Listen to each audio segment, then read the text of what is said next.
All right, let's jump right in. We're going to talk about one of the biggest, most profound shifts in all of Western history. It's that moment when the medieval world, a world totally defined by faith, starts to become the Renaissance, a world that puts humanity right at the very center. It's this incredible story of collapse, rebirth, and a total reinvention of what it even means to be human. And really, that's the big question we're tackling here. How does an old world actually die to make room for a new one? It's never like a light switch just flips off. It's a slow process, right? You see the foundations start to crack. People begin to question authority, and suddenly new ideas find just enough soil to start growing. That's the journey we're going to follow. So first things first, to really get the change, you have to understand the world before the change. We need to look at the bedrock of medieval society, which was a world built completely on the power and structure of the Catholic Church. I mean, you've got to picture this. After the Roman Empire falls, Europe is just this chaotic patchwork of warring kingdoms. The one, and I mean the only, thing that gave people a sense of unity, a shared identity, was the Church. It created this huge unified Christendom you see here, a civilization that went way beyond borders or language. It wasn't just a religion, it was everything. Now, an empire like that doesn't just happen. It has to be built, right? It needs architects. And these guys, the Latin fathers, like Augustine and Gregory the Great, they were the intellectual architects. They laid down the philosophical and spiritual blueprint for the next 1,000 years. They literally shaped how everybody thought about God, about their lives, about their place in the cosmos. And this quote from Augustine, man, it hits the nail on the head. It perfectly captures the whole medieval mindset.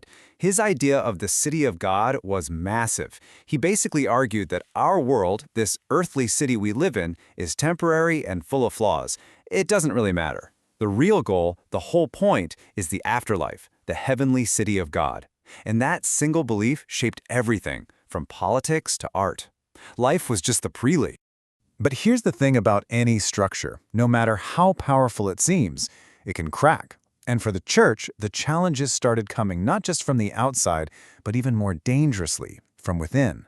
This institution that promised eternal, unshakable stability, well, it started to look very, very human. Okay, this moment right here, this was a political earthquake. For centuries, it was a given. The Pope had authority over even the mightiest kings. But here comes King Philip of France, and he's directly challenging that. On the surface, it's about taxes, but the real fight was about who's actually in charge.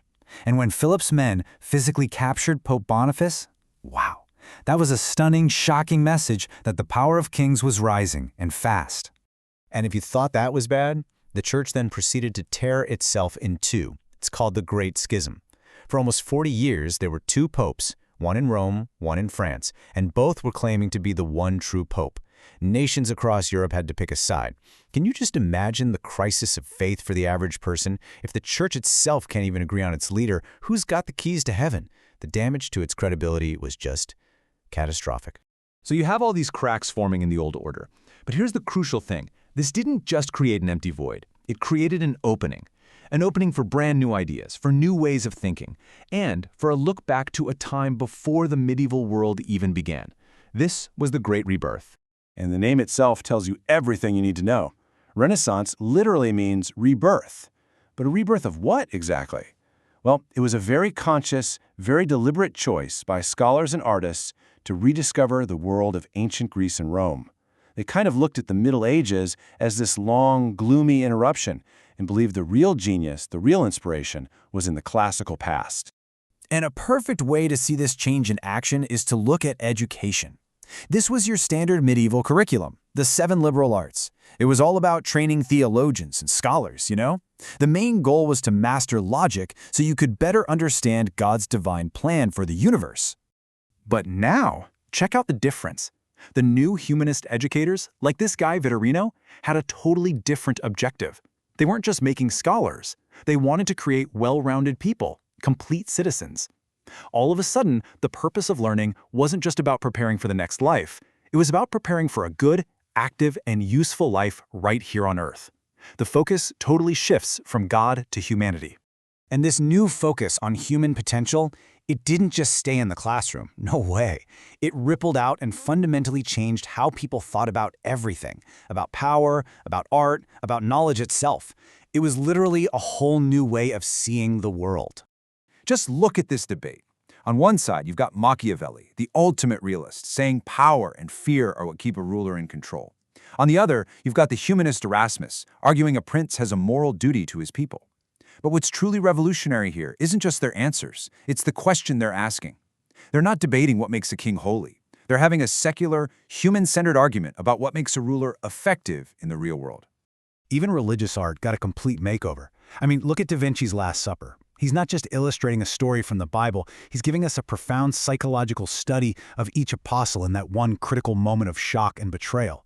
He uses math and perspective to create this perfect, idealized vision. He's finding the divine through the perfection of human emotion and form. And if there is one single image that just screams Renaissance, it's this: Raphael's School of Athens. This is not a painting of saints and angels. It's a massive party for the human mind. Every great philosopher from ancient Greece is here, arguing, thinking, discovering. This painting puts human reason and the search for knowledge right at the center of the universe. It's the ultimate humanist manifesto, just done with paint.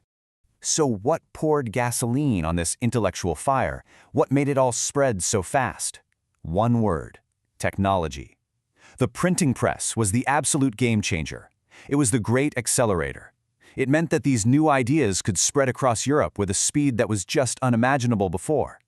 It broke the church's monopoly on information and created a brand new public of readers hungry for knowledge. And that leaves us with a pretty powerful thought to end on. A disruptive technology that makes information available to everyone, that challenges established authorities and connects people in new ways, completely reshaping society. Sound familiar? The printing press did it then, and it really makes you wonder, how is our own digital world doing the exact same thing to us right now?